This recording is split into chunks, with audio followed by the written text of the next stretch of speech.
স্বাগত জানাচ্ছি সুপ্রিয় শিক্ষার্থীবৃন্দ। আমরা ডাটাবেজ ম্যানেজমেন্ট সিস্টেম নিয়ে আলোচনা করতেছিলাম। গত পার্টে আমরা বেসিক নিয়ে আলোচনা করেছিলাম। সেখানে আমরা ডেটা এবং ইনফরমেশনের তুলনা, ডেটাবেজ এবং মাইক্রোসফট অ্যাক্সেস ব্যবহার করে কিভাবে একটি ডেটাবেজ তৈরি করতে হয় আমরা সেটা দেখেছিলাম। তো আশা করি সেগুলো তোমাদের ভালো লেগেছে, তোমরা সেগুলো সবগুলোই নিজেদের আয়ত্তে নিয়েছো। কিভাবে একটা ডেটাবেস তৈরি করতে হয় মাইক্রোসফট অ্যাক্সেস ব্যবহার করে, এই প্রশ্নটা কিন্তু অত্যন্ত ইম্পর্ট্যান্ট, এটা প্রায় পরীক্ষায় আসে।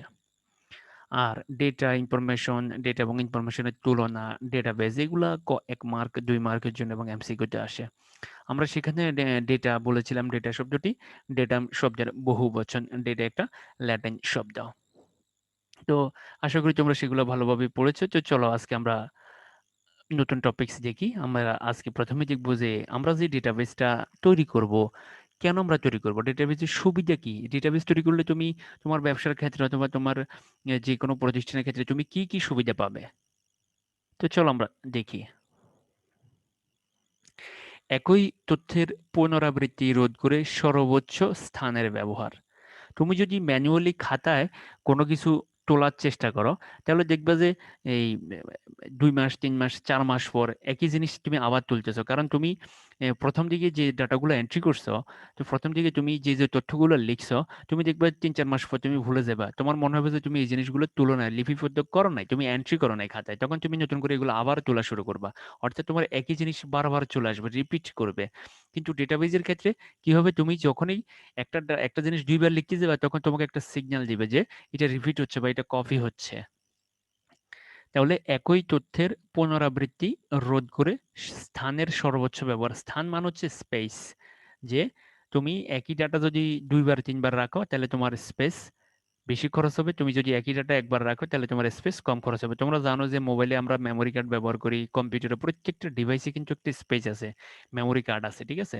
তো তুমি একটা ডাটাকে, অর্থাৎ ধরো একটা ছবিকে তুমি 2-3 বার রাখলে, তাহলে কি হবো, তোমার এই যে স্থানটা সে ব্যবহার করে ফেলবে। কিন্তু একই ছবি তুমি 3 বার রাখছো, এটাতে তোমার কোনো লাভ হচ্ছে না, কারণ এই ছবিটা যদি তুমি 3 বার দেখতেছো না, ছবিটি তুমি একটা দেখলে হচ্ছে, কারণ একই জিনিস তুমি 3 বার রাখতেছো। তাহলে তোমাকে মনে রাখতে হবে, তুমি যখন একই জিনিস একই ডাটা বারবার তোমার মোবাইলের মেমোরিতে রাখবা, তখন তুমি দেখবা যে তোমার মোবাইলের মেমোরি তাড়াতাড়ি শেষ হয়ে যাবে, অর্থাৎ পুরোটাই সে এই ক্যাপচার করে ফেলবে। এরপর আসলে তথ্যের অসামঞ্জস্যতা দূর করা। একই সময়ে একাধিক ব্যবহারকারী একই তথ্য নিয়ে কাজ করতে সক্ষম। অর্থাৎ একটা ডাটাবেজ যখন অনলাইনে থাকবে, তখন এখানে শত শত ব্যবহারকারী একই ডাটাবেজে কাজ করতে পারবে। যেমন ধরো যে তোমরা ব্যাংকে যাও, ব্যাংকে যে টাকা জমা দাও, তুমি চাইলে যে কোনো ব্যাংক থেকে যে কোনো সময় টাকা উঠাতে পারবে। তুমি অ্যাকাউন্ট করছো সোমানি ব্রাঞ্চে, তুমি টাকা উঠাতে পারবে ঢাকা থেকে, চিটাগং থেকে, যে কোনো জায়গা থেকে টাকা উঠাতে পারবে। এবং এই যে ডাটাবেসটা কিন্তু কেন্দ্রীয় ব্যাংকের সার্ভারে রাখা আছে, অর্থাৎ কেন্দ্রীয় ব্যাংক এই ডাটাবেস তৈরি করছে, কিন্তু ব্রাঞ্চ অফিসগুলা, যে কেন্দ্রীয় ব্যাংক হচ্ছে ঢাকাতে, কিন্তু ব্রাঞ্চ অফিসগুলা দেশের বিভিন্ন স্থানে ছড়িয়ে ছিটিয়ে আছে, তারা কিন্তু একই ডাটাবেজে ঢুকে ব্যবহার করতে পারতেছে। অর্থাৎ একই সময়ে একাধিক ব্যবহারকারী একই তথ্য নিয়ে কাজ করতে পারবে, যেটা তুমি যদি খাতায় এন্ট্রি করো তাহলে কিন্তু সম্ভব না। তুমি যদি, যেমন ব্যাংকে আগে আমরা দেখতাম, আজ থেকে 10 থেকে 15 বছর আগে তারা খাতায় এন্ট্রি করতো। তো তুমি যে জায়গায় অ্যাকাউন্ট করছো সেই জায়গা থেকে তুমি টাকা উঠাতে পারতে, কারণ তোমার তথ্যগুলো ওখানে রাখা আছে। কিন্তু এখন হচ্ছে যে কি, সকল ব্যাংকের তুমি যে কোনো একটা জায়গায়, তুমি যে কোনো একটা শাখায় তুমি যদি অ্যাকাউন্ট খোলো, তুমি বাংলাদেশের যে কোনো ব্রাঞ্চ থেকে, তাদের ব্রাঞ্চ থেকে তুমি টাকা উঠাতে পারবে। কেন এটা উঠাতে পারবে? কারণ এটা ডেটাবেজে তারা ডাটাগুলোকে এন্ট্রি করে ফেলছে, এবং এই ডেটাবেসগুলো ইন্টারনেটের সাহায্য নিয়ে তুমি বাংলাদেশের যে কোনো স্থানে বসে দেখতে পারবা।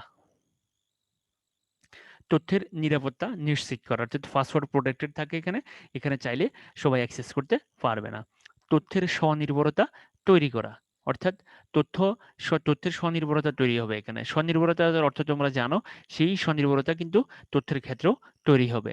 যে তুমি যখন খাতায় ডাটা এন্ট্রি করবা, তখন তোমার এই খাতা এই ডাটাগুলো কিন্তু এলোমেলো হয়ে থাকবে। তুমি চাইলে এই ডাটাগুলোকে প্রত্যেকদিন কেটে কেটে তুমি এগুলোকে সিরিয়াল করতে পারবে না, কিন্তু ডেটাবেজের ক্ষেত্রে ডাটাগুলো কিন্তু অটোমেটিক সিরিয়ালে চলে যাবে। স্বল্পতম সময়ে তথ্য খুঁজে বের করা। এটা হচ্ছে সবচেয়ে বড় সুবিধা। স্বল্পতম সময়ে কোনো তথ্য খুঁজে বের করা। তোমরা যে এই যে পরীক্ষা দিচ্ছ, কুমিল্লা বোর্ডে লক্ষ লক্ষ স্টুডেন্ট প্রত্যেক বছর পরীক্ষা দিচ্ছে। তোমার রোল নাম্বার দিয়ে সার্চ দিলে লক্ষ লক্ষ ডাটা থেকে তোমার ডাটাটা চলে আসবে। কিন্তু যখন খাতায় ম্যানুয়ালি এন্ট্রি করা হইতো, তখন কিন্তু তোমার এই যে খুঁজে তোমার তথ্যটা খুঁজে বের করা লাগতো। সহজে এবং কম সময়ে ডেটাবেস বা তথ্য ভান্ডার তৈরি করা। তো ডেটাবেস তৈরি করা খুব কম সময়ে এই কাজটা করা যায়। ডেটা উপস্থাপন করা সহজ ও দ্রুত হয়, এটাও সুবিধা। সংরক্ষিত ডেটাকে যখন তখন প্রয়োজনীয়ভাবে আপডেট করা যায়, অর্থাৎ তুমি তোমার ডেটাবেসকে যেভাবে চাইবে তুমি সেভাবেই এটাকে ম্যানেজ করতে পারবা। তুমি যদি মনে করো যে যে সর্বোচ্চ জিপিএ যে পাইছে সে উপরে থাকবে, সেটা সম্ভব। তুমি যদি মনে করো যে কারা কারা ফেল করছে সেটাকে আমি উপরে রাখবো, সেটাও সম্ভব। তুমি যদি মনে করো যে নোয়াখালী জেলার কারা কারা জিপিএ 5 পেয়েছে কুমিল্লা বোর্ড থেকে, সেটাও বের করা সম্ভব। অর্থাৎ তুমি যেভাবে চাও তুমি সেভাবে ডেটাবেস থেকে করতে পারবে। কিন্তু ম্যানুয়ালি যদি করা হইতো তাহলে তোমার কিন্তু বসে এটা চিন্তা করা লাগতো, বসে তোমার খুঁজে বের করা লাগতো। কিন্তু ডেটাবেজের ক্ষেত্রে এটা কিন্তু দরকার নাই।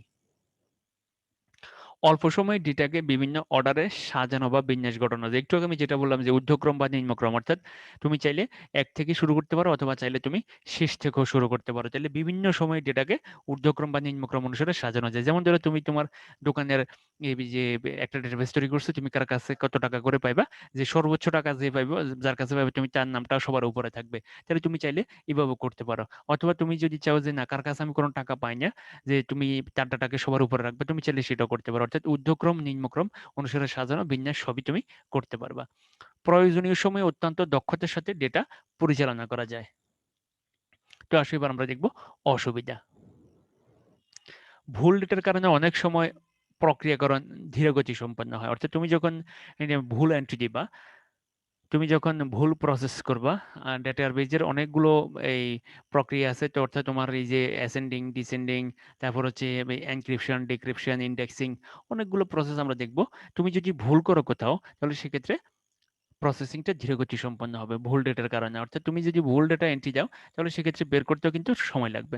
কিছু কিছু ভুল ডেটা সম্পূর্ণ ডেটাবেসকে নষ্ট করতে পারে, এটা কিন্তু মনে রাখবে, সম্পূর্ণ ডেটাবেসকে ডেস্ট্রয় করে দেবে। তো এই ক্ষেত্রে আসলে ম্যানুয়ালি কাজ করলেও অনেক সময় সতর্ক থাকতে হয়, এখানেও সতর্ক থাকতে হবে। এগুলো হচ্ছে ডেটাবেজের অসুবিধা। তবে অভিজ্ঞ জনশক্তির ব্যবস্থা রাখা লাগে, এটা হচ্ছে সবচেয়ে বড় মানে অসুবিধা। অভিজ্ঞ জনশক্তির ব্যবস্থা রাখা লাগে, কারণ এখানে যদি সে কম্পিউটার সম্পর্কে, তার আইটি সম্পর্কে যদি জ্ঞান না থাকে, সে যদি লিখতে পড়তে না পারে, সে যদি ইংরেজি না জানে, তাহলে কিন্তু সে ডেটাবেস তৈরি করতে পারবে না এবং ডেটাবেসে ডেটা এন্ট্রি করতেও পারবে না। কারণ তুমি ধরো একটা দোকান দিচ্ছে, তোমার দোকানে এখন তুমি যাদেরকে স্টাফ হিসেবে রাখছো, ওই স্টাফরা যদি পড়াশোনা না জানে, তাহলে সে তো তোমার দোকানে এই যে কোন আইটেমের কতটা জিনিস আছে, কত টাকা বিক্রি হয়েছে, তুমি কাকে কত টাকা বাকি দিচ্ছ, এই জিনিসগুলো সে এন্ট্রি দিতে পারবে না। এই জন্য এখানে দক্ষ জনশক্তি লাগবে, শিক্ষিত জনশক্তি লাগবে। এই ক্ষেত্রে তোমার কি হবে, তোমার বেশি টাকা দিয়া একটা শিক্ষিত স্টাফ তোমাকে রাখতে হবে। তুমি দেখবে হসপিটালগুলোতে এখন গেলে দেখা যায় যে হসপিটালগুলোতে যে তোমার বিভিন্ন টেস্টের বা যে রিসিটগুলো দিচ্ছে, সেক্ষেত্রে তারা তো কিন্তু কম্পিউটার থেকে এন্ট্রি দিয়ে দিচ্ছে। এক্ষেত্রে সুবিধা হচ্ছে কি, যে কত টাকা বিক্রি হয়েছে আজকে, যে কোন রোগী কোন টেস্ট করছে, কবে তাকে রিপোর্ট দিতে হবে, সবকিছু কিন্তু এখন ডাটাবেজে এন্ট্রি হয়ে যাচ্ছে। তবে সেক্ষেত্রে কি করতে হবে, বেশি টাকা দিয়ে তোমাকে শিক্ষিত লোক, অর্থাৎ আইটি জানে, ইংরেজি জানে, কারণ এখানে ইংরেজি এন্ট্রি দিতে হয়, সেক্ষেত্রে এই জিনিসগুলো লাগবে। আর কি হবে, তার জন্য তোমাকে বেশি টাকা ব্যয় করতে হবে। ডেটার নিরাপত্তার ব্যবস্থা রাখা লাগে। যদি ডেটা হ্যাক হয়ে যায় অথবা কেউ যদি চায় হ্যাক করে তোমার পুরো ডেটা বেস ডেস্ট্রয় করে দিতে পারবে, তখন কি হবে, তোমার পুরো তথ্য শেষ। অর্থাৎ তুমি এত কয়েক বছর ধরে যতগুলো ডাটা এন্ট্রি করছো, সব ডাটা শেষ, আর কোনো তথ্য তোমার কাছে নাই।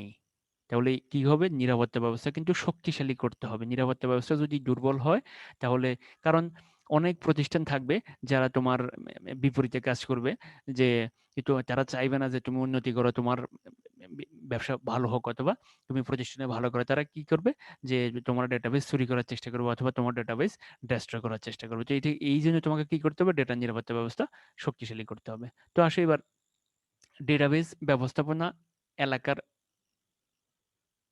সমূহ, অর্থাৎ আমরা কোথায় কোথায় ডেটাবেস ব্যবহার করব, কোন কোন ক্ষেত্রে আমরা আসলে ডেটাবেস ব্যবহার করতে পারি। তোমরা জানো যে তোমাদের এই যে এখন তোমাদের ভর্তিটা পুরোপুরি অনলাইনে হচ্ছে, অর্থাৎ এটা কিন্তু ডেটাবেজের মাধ্যমে। তুমি কিন্তু ডেটাবেজ দেখতেছো না, তুমি কিন্তু একটা ফর্ম দেখতেছো, ফর্মের মধ্যে ফর্মটা ফিল আপ করে তুমি সাবমিট করতেছো। তুমি জানো না এই যে ফর্মটা তোমার সামনে আসছে, এই ফর্মটা কিন্তু একটা ডেটাবেজে যাইয়া তার ডেটাগুলোকে জমা করতেছে। তুমি কিন্তু ডেটাবেজটা দেখতেছো না, তুমি কখনোই ডেটাবেজ দেখবে না, তুমি শুধু দেখবে ফর্ম। অর্থাৎ তোমাকে বলা হয় ফ্রন্ট এন্ড, আর এন্ডে কি আছে, অর্থাৎ শেষ প্রান্তে আছে একটা ডেটাবেজ। এই ডেটাবেজে যাইয়া ডেটাগুলো জমা হচ্ছে।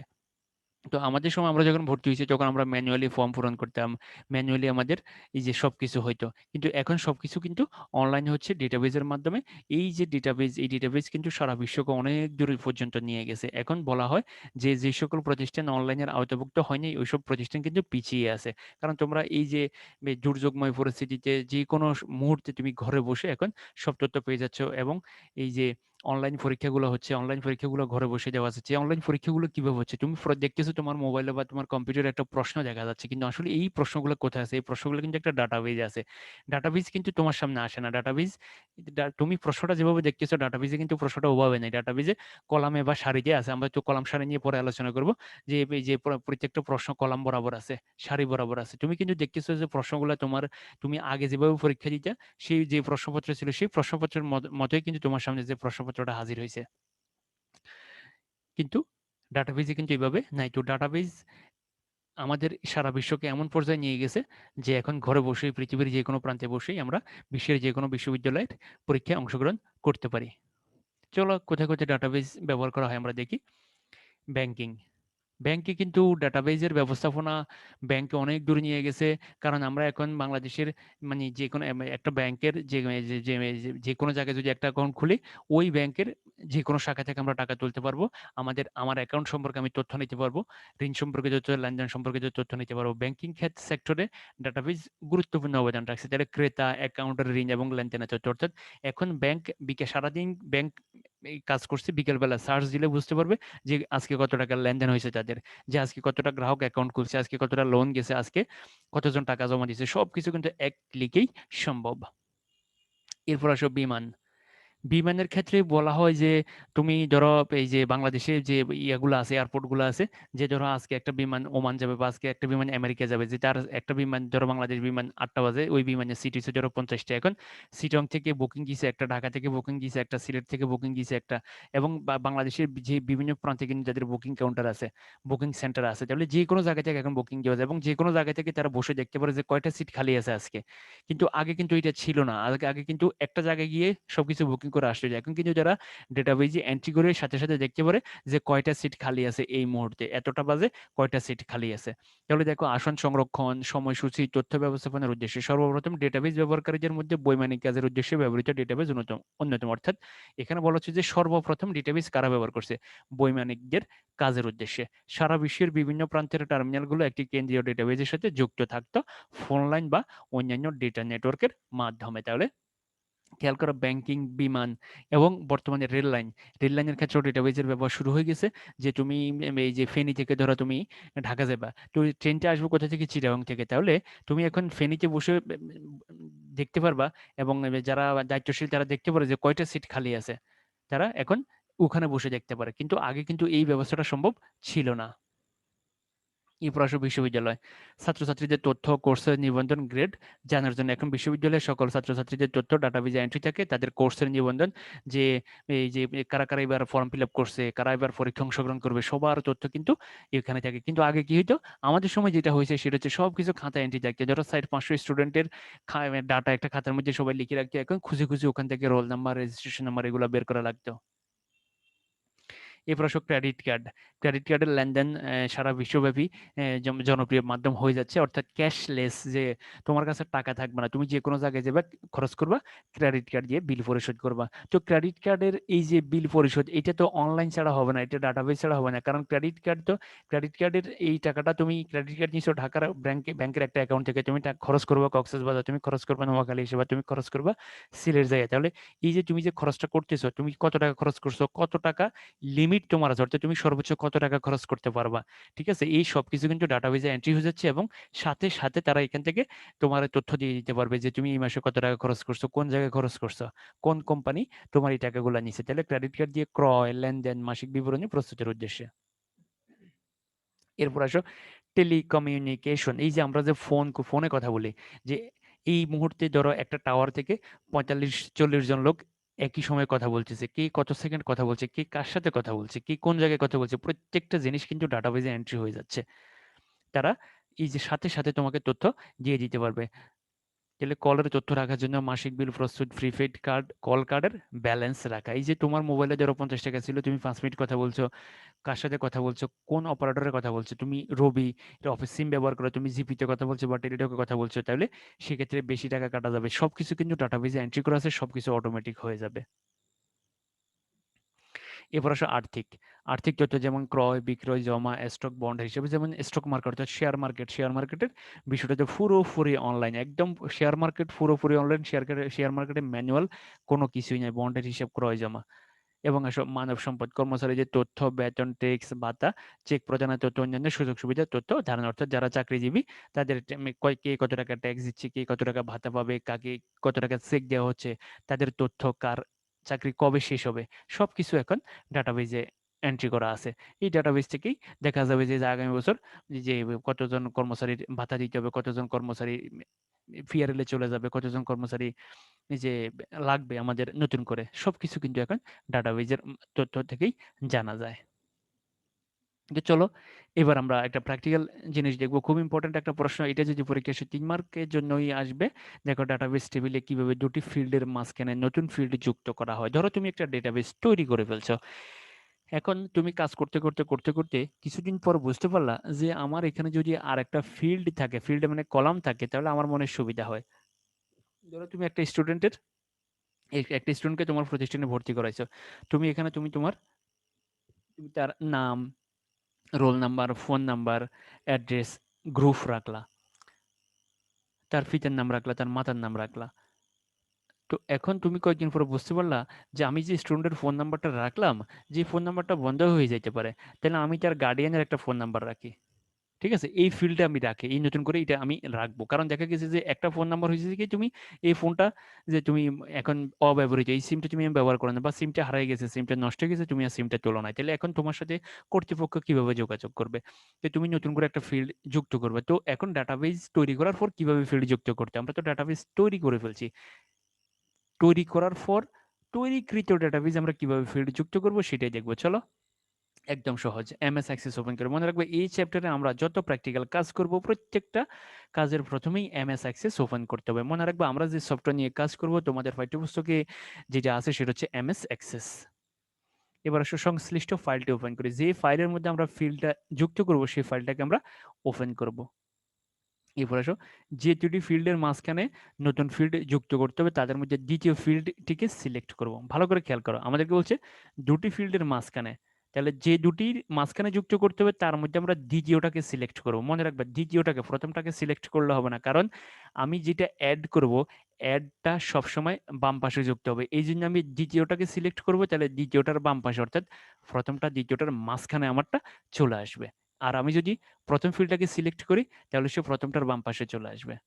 এরপর আসো, তার উপর কার্সর রেখে মাউসের ডান বোতামে ক্লিক করে, অর্থাৎ তার উপর আমি এইভাবে কার্সরটা রাখবো, কার্সরটা এইভাবে রাখবো, কার্সরটা আমি ওই ফিল্ডের উপর এভাবে রাখবো, রেখে ডান বোতাম চাপবো। মনে রাখবা মাউসের মধ্যে দুটো বাটন, একটা হচ্ছে লেফট বাটন, একটা হচ্ছে রাইট বাটন।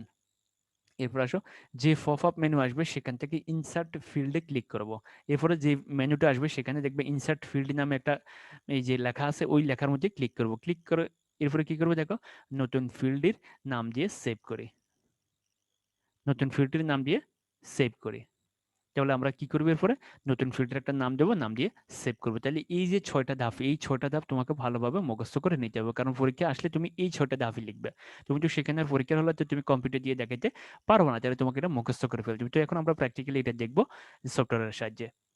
তাহলে ধাপগুলো কিন্তু তোমাকে মনে রাখতে হবে, এই ধাপগুলো কিন্তু ভুলে গেলে চলবে না। এমএস অ্যাক্সেস ওপেন করি, সংশ্লিষ্ট ফাইলটি ওপেন করি, যে দুটি ফিল্ডের মাঝখানে নতুন ফিল্ড যুক্ত করতে হবে তাদের মধ্যে দ্বিতীয় ফিল্ডটাকে সিলেক্ট করতে হবে, তার উপর কার্সর রেখে মাউসের ডান বোতামে ক্লিক করে যে পপ আপ মেনু আসবে সেখান থেকে ইনসার্ট ফিল্ডে ক্লিক করে এবার ফিল্ডের একটা নাম দেবো, নাম দিয়ে সেভ করবো। তো সেভ করার সিস্টেম তো প্রথম পার্টেই বলছি, সেখানে কন্ট্রোল+S, অর্থাৎ তোমার কম্পিউটারের কিবোর্ডে দেখবে সিটিআর নামে একটা বাটন আছে, সেই বাটন এবং এস একসাথে চাপবা। তো চলো আমরা এটা প্র্যাকটিক্যালি দেখি।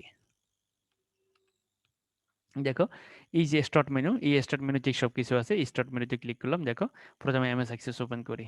দেখো এমএস অ্যাক্সেস, এই যে দেখো এমএস অ্যাক্সেস লেখা আছে, এমএস অ্যাক্সেস 2010, আমি 2010 ভার্সন ব্যবহার করতেছি মাইক্রোসফট এই যে প্রোগ্রামের। দেখো মাইক্রোসফট অ্যাক্সেস ওপেন করি, প্রথম ছিল মাইক্রোসফট অ্যাক্সেস ওপেন করি। এরপরে কি ছিল, এরপরে ছিল দেখো সংশ্লিষ্ট ফাইলটি ওপেন করে। দেখো এবার আমি সংশ্লিষ্ট ফাইলটা ওপেন করবো। তো এই যে ওপেনের জন্য আমি এই যে ওপেন দেবো, দেখো ওপেন। আমরা গত ক্লাসে, গত পার্টে যে ফাইলটা তৈরি করছিলাম তার নাম ছিল কি, অনলাইন গ্রুপ। অনলাইন গ্রুপ নামে একটা ফাইল ছিল, এই যে দেখো অনলাইন গ্রুপ 2020। দেখো এই যে ফাইলটা দেখা যাচ্ছে, আমরা গত পার্টে এই ফাইলটা তৈরি করছি, খেয়াল করে তোমরা ভালো করে। আমাদেরকে বলা আছে যে সংশ্লিষ্ট ফাইলে, অর্থাৎ যে ফাইলে আমি এই যে নতুন একটা ফিল্ড যুক্ত করব। দেখো আমার এখানে অনেকগুলো তৈরি করা আছে, এর মধ্যে আমাদের যেটা আমরা সেটাই ওপেন করব। দেখো এই যে এইটা, এই যে দেখো একবার ক্লিক করে ওপেন দিলে হয়ে যাবে, অথবা দুইবার ক্লিক, একসাথে দুইবার ক্লিক করলে এটা ওপেন হয়ে যাবে। তুমি মানে কোনো ফাইলকে ওপেন করার সিস্টেম হচ্ছে দুইটা, একটা হচ্ছে তার এখানে তুমি একবার ক্লিক করবা, একবার ক্লিক করে ওপেন দিবা, অথবা তুমি কি করবা, তার এখানে একসাথে দুইবার ক্লিক করবা। ঠিক আছে, যে কোনো ভাবে তুমি করতে পারো, একবার ক্লিক অথবা ওপেন, অথবা একই সাথে দুইবার ক্লিক, অর্থাৎ এটা করে ডাবল ক্লিক। তো আমি দেখবো একবার ক্লিক করলাম আর ওপেন দিলাম, এই এখন এটা ওপেন হয়ে যাবে। তো আমি এটাকে দেখো ওপেন করে ফেললাম, এই ওপেন হয়ে গেছে। দেখো আমাদের ডাটাবেসটা চলে আসছে। এখন আমরা যে যে কোনো দুটি ফিল্ডের মাঝখানে, যে কোনো দুটি ফিল্ডের আমাদের প্রশ্নে কি ছিল, যে দুটি ফিল্ডের মাঝখানে, তো পরীক্ষার হলে, তো পরীক্ষায় যদি প্রশ্ন আসে তোমাকে কিন্তু বলে দিবে যে রোল এবং নেমের মাঝখানে, অথবা গ্রুপ এবং ফোনের মাঝখানে, অথবা ফিক এবং অ্যাড্রেসের মাঝখানে, তখন তুমি দ্বিতীয়টাকে সিলেক্ট করবা। তো ধরো এখন আমরা এই যে কি যুক্ত করব, রিলিজিয়ান আছে, ফিক আছে, অ্যাড্রেস আছে, ফি আছে, ডোব আছে, আমরা কোন ফিল্ড যুক্ত করব। আমরা ধরো ফাদার্স নেম দেবো, তো আমরা কার নামের পাশে ফাদার্স নেম দেবো, নেইমার গ্রুপের মাঝখানে, তাহলে আমরা গ্রুপকে সিলেক্ট করি। দেখো এই যে সিলেক্ট হয়ে গেছে, অর্থাৎ কার্সরকে চাপ দিলে, দেখো তোমরা এই যে কার্সরটা, এই যে তুমি কার্সরটা দেখতেছো, এই কার্সরটা কোথাও নিয়ে একটা চাপ দিবা, বাস এই যে সিলেক্ট হয়ে গেছে, এই কোথাও নিয়ে একটা চাপ দিবা, চাপ দিলে সিলেক্ট হয়ে গেছে। এই যে অর্থাৎ বাম বোতাম চাপবা, কার্সরটাকে নিয়ে বাম বোতাম চাপবা, তোমার মাউসের বাম বোতামকে চাপ দিবা। দেখো মাউসের বাম বোতাম চাপ দিলে হয়ে যায়। তো আমরা এটাকে সিলেক্ট করলাম, সিলেক্ট করে এবার কি করতে হবে, দেখো এই যে যে দুটি ফিল্ডের মাঝখানে নতুন ফিল্ড যুক্ত হবে, তাদের মধ্যে দ্বিতীয় ফিল্ডটিকে সিলেক্ট করি। এরপরে কি হবে, তার উপর কার্সর রেখে মাউসের ডান বোতাম ক্লিক করে, দেখো তার উপর কার্সর রাখলাম, কার্সর রেখে ডান বোতাম চাপবো। এই যে দেখো এই যে মেনুটার, সেটার নাম হচ্ছে পপ আপ মেনু। এই যে মেনুটা আমার সামনে আসছে, এটার নাম হচ্ছে পপ আপ মেনু। এবং দেখো সেখান থেকে ইনসার্ট ফিল্ডে ক্লিক করি, দেখো এই যে ইনসার্ট ফিল্ড চলে আসছে, খেয়াল করো ভালো করে। নতুন ফিল্ড যুক্ত করতে হলে কি দিতে হবে, ইনসার্ট ফিল্ড দিতে। দেখো এখানে অনেকগুলো অপশন আছে, দেখো এই যে short, copy, field wide, hide field, unhide field, দেখো অনেকগুলো অপশন কিন্তু দেখা যাচ্ছে। তো আমরা কি করব, আমরা ইনসার্ট ফিল্ডে ক্লিক করবো। তো দেখো আমরা ইনসার্ট ফিল্ডে ক্লিক করলাম, এই যে দেখো নতুন ফিল্ড যুক্ত হয়ে গেছে। এবার ফিল্ডের এখানে নাম দেবো, নাম দেবো কি, ফাদার্স নেম। দেখো ফাদার্স নেম হয়ে গেছে, দেখো এই ফাদার্স নেম চলে আসছে। দেখো এই যে নেইমার গ্রুপের মাঝখানে ফাদার্স নেম চলে আসছে। এবার এটাকে আমরা সেভ করবো কিভাবে, Ctrl+S একসাথে। তো দেখো এটা সেভ হয়ে গেছে। তো দেখো আমাদের এই যে ধাপগুলো আমরা সম্পূর্ণ মেনে আমাদের কাজ করে ফেলছি। প্রথম ছিল এমএস অ্যাক্সেস ওপেন করা, সেটা করছি। এমএস অ্যাক্সেস এখানে গেলে পাইবা সংশ্লিষ্ট ফাইলটি ওপেন করছি। যে দুটি ফিল্ডের মাঝখানে নতুন ফিল্ড যুক্ত করতে হবে, তাদের মধ্যে দ্বিতীয় ফিল্ডটাকে সিলেক্ট করছি। তার উপর কার্সর রেখে মাউসের ডান বোতামে ক্লিক করি, যে পপ আপ মেনু আসবে সেখান থেকে ইনসার্ট ফিল্ডে ক্লিক করি, নতুন ফিল্ডটির নাম দিয়ে সেভ করি। তাহলে আমরা দেখো আমাদের ডাটাবেসের মধ্যে নতুন করে একটা কলামকে ঢোকাই দিলাম, সেটার নাম হচ্ছে ফাদার্স নেম। অর্থাৎ তোমার যার নাম দিব, পরীক্ষার প্রশ্নের মধ্যে কিন্তু তোমাকে নির্দিষ্ট করে দেবে যে নেম এবং গ্রুপের মাঝখানে এই নামে একটা ফিল্ডটি প্রবেশ করাও বা যুক্ত করো। তো তুমি এর মধ্যে দ্বিতীয়টাকে সিলেক্ট করবে, দ্বিতীয়টাকে সিলেক্ট করে দেখো এই যে কার্সর রাখলে সিলেক্ট হয়ে যাবে, এরপর ডান বোতাম চাপবা, বাস এখান থেকে ইনসার্ট ফিল্ডে ক্লিক করবা, হয়ে গেল কাজ। তো তো এইভাবে কিন্তু কাজ করতে হবে, মনে রাখবা। এখন আসো এবার আমরা আরেকটা টপিক দেখবো, যে ডেটাবেস টেবিলের কোনো ফিল্ডকে কিভাবে ফ্রিজ করা হয়। তো ফ্রিজ মানে আবার ঠান্ডা না, এখানে ফ্রিজ মানে হচ্ছে কোনো কলামকে টেবিলের সর্ববামে নিয়ে আসে। সর্ববামে নিয়ে আসা মানে কি, যে ধরো তুমি, তোমার একটা দোকান আছে, তুমি সেই দোকানের জন্য ডেটাবেস তৈরি করছো। এখন তুমি দেখতে চাও যে তুমি কার কাছে কত টাকা পাবে, এটা তুমি ডেটাবেস ওপেন করার সাথে সাথে তোমার চোখের সামনে থাকবে। কারণ ডেটাবেসের সব ডাটা কিন্তু চোখের সামনে থাকবে না, কিছু কিন্তু একদম মানে তুমি যখন ডাটাবেস অনেক বড় করে ফেলবে, তখন এগুলো সব ডান দিকে ঢুকে যাবে। তো ডান দিকে ঢুকে গেলে এটা টেনে টেনে দেখতে হবে। তো এখন তুমি কার কাছে কত টাকা পাবে, এটা টেনে টেনে দেখার দরকার নেই। আমি চাই যে সবসময় আমি কম্পিউটার ওপেন করা, অর্থাৎ আমি ডেটাবেসটা ওপেন করার সাথে সাথে ওই ফিল্ড আমার চোখের সামনে দেখা যাবে, অর্থাৎ সবসময় বাম পাশে থাকবে। সবসময় কোথায় থাকবে? সবসময় বাম পাশে থাকবে। তো আসো আমরা দেখি আগে যে ফ্রিজ মানে কি। ডেটা ইনপুট করার কাজ সহজ করার জন্য কখনো কখনো এক বা একাধিক কলামকে সার্বক্ষণিক দেখার প্রয়োজন হতে পারে। তাই কলামসমূহকে ফ্রিজ করে নিতে হয়। তাহলে ফ্রিজ মানে কি? ফ্রিজ হচ্ছে সার্বক্ষণিক দেখার জন্য। যে আমি এই ডেটা ইনপুট করার জন্য হইতে পারে, এটা আবার সবসময় যে তাদের তথ্যটা মনে রাখার জন্য হইতে পারে, যে কার কাছে আমি কত টাকা পাবো। ঠিক আছে? এই তথ্যটা মনে রাখার জন্য হইতে পারে। অর্থাৎ এটা সবসময় দেখার জন্য যে কাজটা করতে হয় সেটা হচ্ছে ফ্রিজ। আর মনে করো ফ্রিজ মানে সর্ববামে অবস্থান করবে, সর্ববামে। তাইলে আসো এবার আসো কিভাবে ফ্রিজ করা হয় আমরা পদ্ধতিটা আগে দেখে নিই, তারপরে প্র্যাকটিক্যালি করব। এমএস অ্যাক্সেস ওপেন করি, সংশ্লিষ্ট ফাইলটি ওপেন করি। দেখো আগের মতো, আগেও কিন্তু আমরা এই কাজগুলো করছি। যে ফিল্ডগুলোকে ফ্রিজ করতে হবে সেগুলো সিলেক্ট করি। যে তুমি কোন কোন ফিল্ডকে সবসময় দেখতে চাও সেগুলোকে সিলেক্ট করতে হবে, একই সাথে সিলেক্ট করে ফেলবা। একই সাথে একটা দুইটা তিনটা চারটা ফিল্ডকে পর্যন্ত সিলেক্ট করা যায়। এরপর আসো তার উপর কার্সর রেখে মাউসের ডান বোতাম চাপলে যে পপ আপ মেনু আসবে সেখান থেকে ফ্রিজ ফিল্ডে ক্লিক করে, তাহলে ফ্রিজগুলো তাহলে ফিল্ডগুলো কি ফ্রিজ হয়ে যাবে। অর্থাৎ ফিল্ডগুলো টেবিলের বাম পাশে অবস্থান করবে। দেখো পদ্ধতি আমরা একটু আগে যে প্রবলেমটা সলভ করছিলাম, একটু আগে যে আমরা যে প্র্যাকটিক্যাল কাজটা দেখছিলাম, দেখো একই রকম। মনে রাখবা এই প্রশ্নটাও যদি পরীক্ষা আসে তাহলে অবশ্যই 3 মার্কের জন্য পরীক্ষা আসবে। আর যদি শুধু ফ্রিজ আসে তাহলে 1 মার্কের জন্য সেটা এইটুকু লিখে দিবা। তাহলে ফ্রিজ করার পদ্ধতিটা আমরা দেখে নিলাম। দেখো আগের মতোই পদ্ধতি, অর্থাৎ তুমি 2-3টা প্র্যাকটিক্যাল জিনিস দেখলে তুমি কিন্তু বাকি সবগুলো আস্তে আস্তে নিজে নিজেই আয়ত্ত করে নিতে পারবে। তো চলো এটা আমরা এখন প্র্যাকটিক্যালি দেখি। দেখো এই যে এখানেই তো আমাদের ফাইলটা তো এখানে ছিল, এটাকে আমরা আগে কেটে দিই। দেখো এই এমএস, দেখো স্টার্ট মেনু, এই স্টার্ট মেনুতে ক্লিক করি। এরপরে দেখো start menu MS access open করবো। এখন দেখো এই যে এমএস অ্যাক্সেস এখানে আছে। তো ওপেন করলাম, ওপেন করার পরে কি ছিল? সংশ্লিষ্ট ফাইলটি ওপেন করি। দেখো ওপেন, আমার সংশ্লিষ্ট ফাইলটার নাম কি ছিল? আমার ফাইলটার নাম ছিল অনলাইন গ্রুপ 2020। দেখো এই যে এখানে ক্লিক করে ওপেন দেব। দেখো ওপেন, দেখো ওপেন হয়ে গেছে, খেয়াল করো। ডাবল ক্লিক করতে হবে এখানে, অথবা একবার ক্লিক করে এন্টার চাপবা। এখানে ডাবল ক্লিক, দুইবার একসাথে ক্লিক করতে হবে। দেখো আমার এই যে ফাইলটা ওপেন হয়ে গেছে। এখন তুমি দেখো আমার এখানে তো ডাটাবেসটা ছোট, তোমার এখানে তো অনেক তথ্য থাকবে। তো তথ্য থাকতে আস্তে আস্তে আস্তে আস্তে সে কি করবে? সে এভাবে ডান দিকে ভিতর দিকে চলে যাবে। তো ভিতর দিকে গেলে তো কোনো কিছু বুঝবে না। ভিতর দিকে গেলে কোনো কিছু দেখতে হলে এইটা দিয়ে, এই যেখানে একটা স্ক্রল মেনু বাটন থাকবে, স্ক্রল বার থাকবে, সেটা দিয়ে এবার টেনে টেনে দেখতে হয়। তো এবার টেনে টেনে দেখা তো বিরক্তি করে। এখন তুমি এই যে ফি, তুমি চাচ্ছ ফি সবসময় তোমার চোখের সামনে থাকবে, যে তুমি কার কাছে কত টাকা পাবে সবসময় তোমার চোখের সামনে থাকবে। ঠিক আছে? তো আমরা এই ফিল্ডটাকে ফ্রিজ করবো। তো এখানে কি বলছে এরপরে? এরপরে হচ্ছে যে ফিল্ডগুলোকে ফ্রিজ করতে হবে সেগুলো সিলেক্ট করে, যে আমরা একটাকে ফ্রিজ করবো, এটাকে সিলেক্ট করলাম। সিলেক্ট করে এরপরে কি করবো? দেখো সিলেক্ট করে তার উপর কার্সর রেখে মাউসের ডান বোতাম চাপলে যে পপ আপ মেনু আসবে সেখান থেকে ফ্রিজ ফিল্ডে ক্লিক করে। দেখো যে পপ আপ, এই যে এইবার আসো, এই যে কার্সর রাখছি, দেখো কার্সর রেখে ডান বোতাম চাপলাম, চাপার দেখো একটা পপ আপ মেনু আসছে, সেখান থেকে দেখো ফ্রিজ ফ্রিজ, দেখো এই যে চলে আসছে, এই দেখো ফ্রিজ। এই তুমি চাইলে আবার এটাকে আনফ্রিজও করতে পারবে। তো আমরা ফ্রিজ করবো। দেখো এই ফ্রিজ ফিল্ড, এই যে ফ্রিজ ফিল্ডে ক্লিক করি, বাস এই যে দেখো ডান পাশে চলে গেছে। এই যে এখন এই যে দেখো এটা ফি ছিল কোথায়? ফি ছিল এই জায়গায়, এখানে এক জায়গায় ছিল। এখন ফিটা কোথায় চলে গেছে? দেখো সর্ববামে। আমাদের কিন্তু এদিক বলা ছিল, তাহলে ফিল্ডগুলো ফ্রিজ হয়ে যাবে, অর্থাৎ ফিল্ডগুলো টেবিলের সর্ববামে অবস্থান করবে।